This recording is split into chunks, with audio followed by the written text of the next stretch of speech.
Hi guys, my name is Nick Murico, and I'm going to talk to you a little about gun control here in America. God created man, and Samuel Colt made them equal. Here in America, guns are a part of our culture.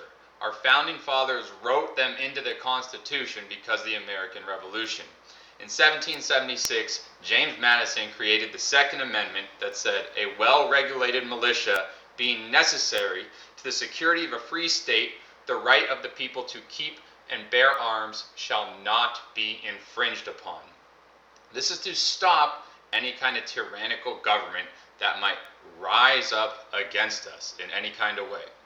I've been working as a private security guard with a gun on my hip for almost 20 years. I'm not a police officer. I'm not an agent of any kind. I'm just a regular guy who owns a gun, and I happen to work in the professional capacity of doing so. So I have a lot of experience with these kind of things. However, you shouldn't take my word for it. There's all kinds of statistics about how gun control simply just does not work. We've tried it, we've tried all kinds of things, and here in American culture, we have a lot of problems. We do have a lot of gun violence, but simply taking people's guns away is not the answer that's going to solve these problems. According to the Gun Violence Archive, in 2014, there was just under 29,000 firearm-related deaths. In 2024, there's been over 44,000 firearm-related deaths. So it is a big problem. It's something that we do need to look into. However, just simply making all kinds of laws that take people's gun rights away isn't working.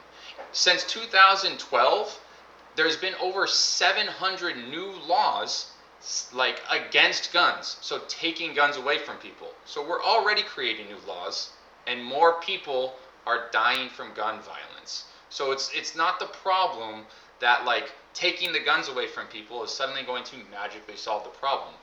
We also create laws that just don't make a lot of sense. People who make these laws, who are really against guns and they fear them, they're also just not well educated in firearms. For example, here in California, we have a law that limits the amount of rounds you can have in a magazine. If you don't know what a magazine is for a firearm, it might have been called a clip in a semi-automatic pistol. It's the little thing that goes in the bottom that holds all the bullets for your gun. And here in California, you're only allowed to have a 10-round magazine. There's a lot of pistols. A common one is a Glock. You've probably heard it in a rap song if you don't know anything about guns. Or Beretta. The M9 is what the military uses. And they all hold 15 to 17 rounds just out of the factory.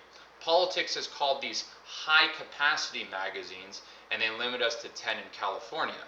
The reason that that isn't really a great thing is because it's so easy to change a magazine that it doesn't stop any kind of gun violence. For example, I have a toy gun here. Okay, this looks like a semi-automatic pistol. Watch how easy it is to change a magazine. Oh my goodness. Whether there's 10 or 17 rounds in there, it's not going to solve any kind of problem of gun violence. Yet that law has been created and makes criminals out of people who might own a magazine that was written before the law was made. So, we're making these laws, over 700 in a little more than 12 years, and they're not stopping the gun violence problem. And that's a big issue. When we talk about things like gun control, throughout history, not just firearms, when people were taking away, swords from peasants, it's always been a thing that the government does to enforce tyranny. Stephen Halbrook actually talks about this in How the Nazis Used Gun Control, and he wrote a whole paper about how the Nazi regime first required the registration of firearms, then found out Jewish communities who were gun owners, and then denies them food if they don't turn their firearms over within 24 hours. So people are going to be starved if they don't give their guns back. So what a lot of them do, and if they don't, they go take the guns from them.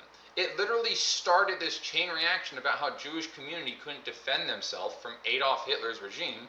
And then once Nazi Germany invades France, they enforce those same laws. And they make Frenchmen surrender their firearms. And if they don't, they're put to death.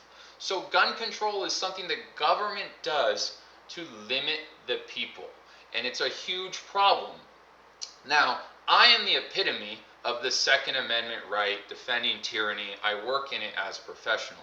The truth is, though, statistically, people aren't out here being superheroes with firearms. It's just not the case. There's no numbers that prove that, these things that the NRA says a good guy with a gun stops a bad guy with a gun. That's just not true. And I'm not here to tell you that it is. What I'm here to tell you is that most people are using firearms for recreational purposes. And that's okay. You don't have to like guns, but you should understand that most people just own them because they think they're cool or they're fun. And what you're going to say is, well, Nick, all these people are killing each other. Not really. We do a lot of recreational dangerous things in America.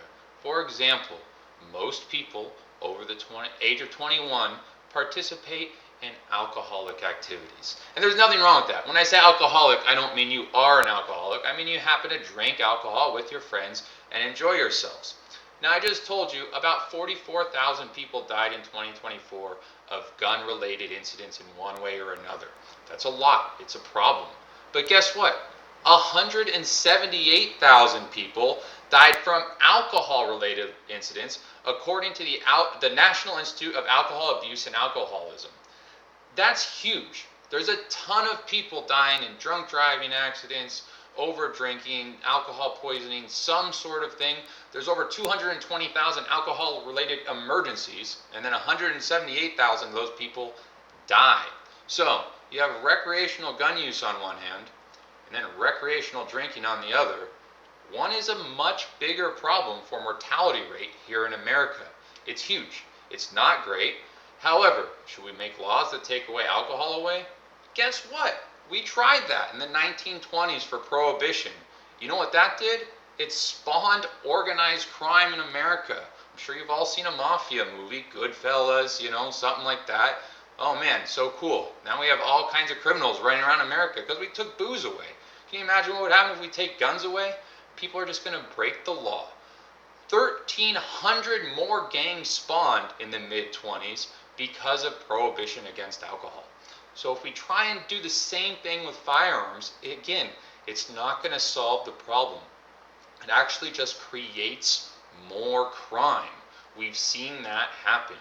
The American culture, we use firearms, we use them recreationally. We have the Second Amendment right that a lot of people are all gung-ho about. If you follow politics now, oh my gosh, it is insane the things the government is doing. I don't like it.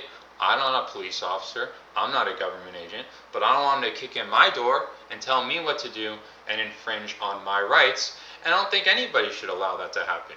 We should enforce safety on firearms. Enforce education. You rewind the clock 70 years, they had classes in firearms in school. You go to school, you're in 6th, 7th grade or something, and instead of PE, you shoot a rifle.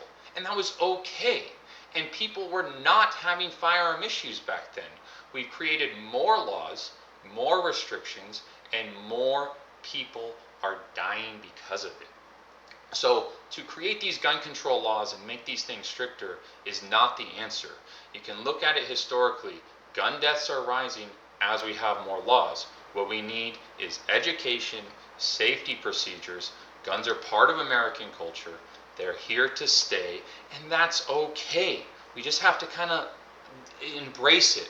Let it happen. If you don't like guns because you're scared of them, I encourage you, go to your local gun range. Just say, hey, I've never handled a gun, and somebody will help you. They're friendly people. If you've never drinking a beer and you go to a bar and you ask the bartender, they're going to give you a drink. The same thing is going to happen if you want to learn how to use a firearm. And you can safely do it and take care of yourself. And there's already plenty of laws in place to encourage that. Age restrictions, just like we have in alcohol. Background checks for firearms. These things are necessary, and I'm not saying we should get rid of them. But stuff like 10-round magazines that make no sense at all, or assault weapon bans. There's literally 4 different features that define an assault weapon in California. We're not going to go over them because not everybody knows about the different guns.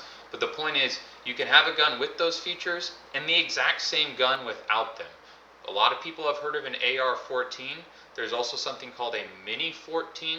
They're the exact same gun, The Mini 14 is legal simply because its grip looks a little different and it doesn't look like a pistol. It's just absurd. We're writing these laws, we're wasting people's time, and it's not saving any lives.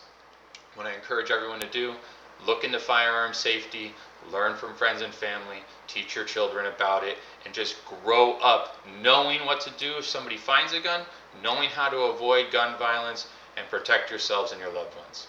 Thank you very much.